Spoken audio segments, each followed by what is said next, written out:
A neighborhood wrapped in the quiet of night, children dreaming in their beds, sprinklers ticking rhythmically in the distance. Then something breaks the silence. A faint creak of a door, a flashlight beam sliding across the room like a predator's eye. And then, the low whisper of a man's voice, chilling, deliberate, impossible to forget. For years, this phantom haunted California. He slipped in and out of homes like smoke, leaving behind broken families, shattered lives, and a level of fear so deep it changed entire communities. He was called many names: the East Area Rapist, the original Night Stalker, and finally, the Golden State Killer. But for decades, nobody knew his real name. Nobody knew how close he lived. California in the 1970s was full of hope.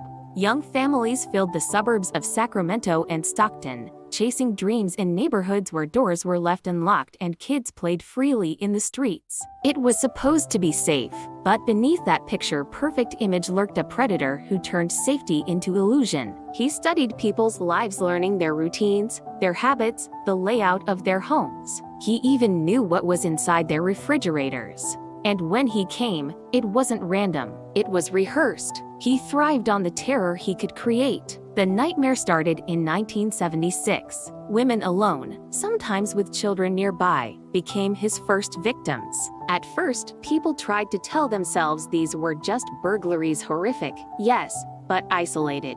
That comfort didn't last long. He crept into homes late at night with a knife or a gun, waking his victims with the beam of his flashlight and the sound of his whisper. He tied them up with shoelaces he brought himself, gagged them, and tore through their belongings like he owned the place. Sometimes he hissed threats in their ears. Other times, he broke down sobbing, muttering words like, "I'll kill you," as if possessed by some twisted performance designed to paralyze his victims with fear and confusion.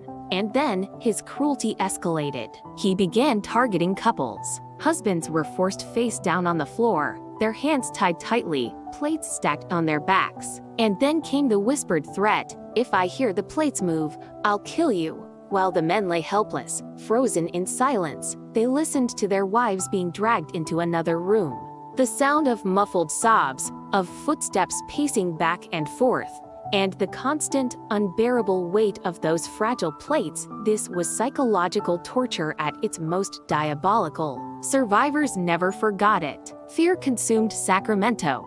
Families bought guard dogs, locked windows, and armed themselves. Floodlights lit entire neighborhoods. But none of it was enough. He always seemed one step ahead. Days before an attack, he would break into homes unnoticed, move objects around, unlock doors, leave chilling signs that someone had been there. Dogs barked at shadows. People felt watched. Safety became an illusion, and every creak in the night sounded like him. Between 1976 and 1979, he struck more than 50 times. The press gave him a name, the East Area Rapist, and it stuck. The dream of suburban peace was gone. Women refused to sleep alone. Gun sales surged. Fear itself had become the community's constant companion. And then, silence. Northern California's torment seemed to end, but it hadn't. In 1979, murders began surfacing in Southern California. Couples found bound and bludgeoned,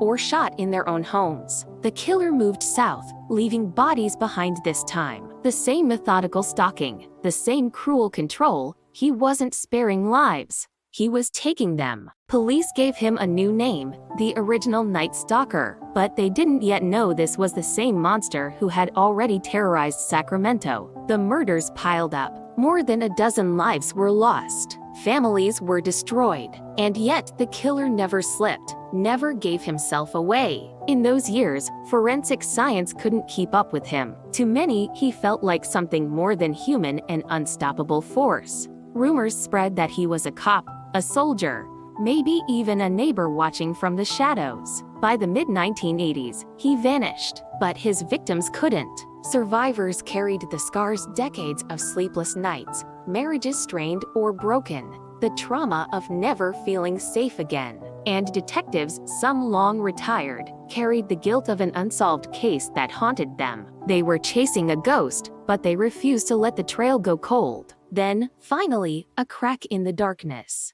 By the 1990s, DNA testing changed everything. Samples taken years earlier suddenly spoke again. The rapes in Northern California and the murders in the South were connected. The East Area Rapist and the original Night Stalker were one man, one predator, the Golden State Killer. But naming him wasn't catching him.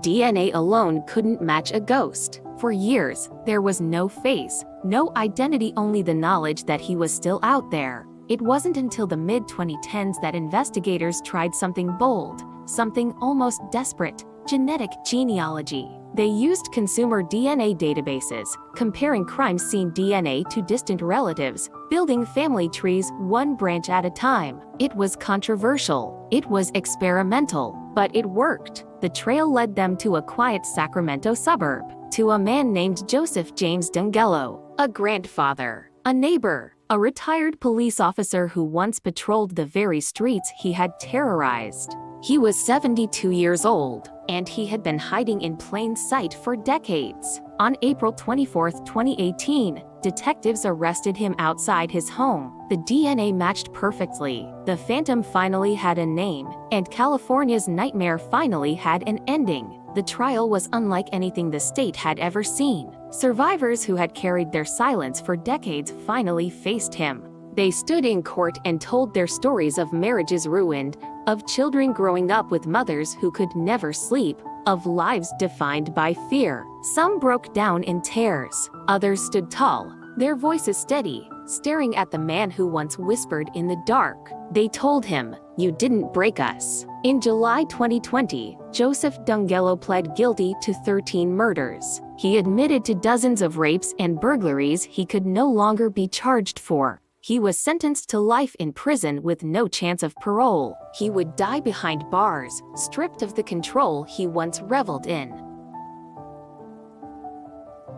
The creak of a door in the night, those things never truly went away. For Californians who lived through it, the Golden State Killer wasn't just one man. He was the embodiment of terror, the reminder that evil can live right next door. And yet, his capture left behind something else too: resilience. Survivors who had been silenced by trauma finally spoke. Law enforcement learned that new tools like genetic genealogy could resurrect cold cases once thought unsolvable. His crimes cast a long shadow, but the courage of those who survived cast a light even longer. Joseph James DeAngelo will spend the rest of his life caged, powerless. But the echoes of what he did, the sound of a creak in the night, the flicker of a flashlight, the whisper of a voice in the dark, those echoes will never completely fade. What do you think happened? Leave your thoughts in the comments. Hit that subscribe button if you want to know more dark truths.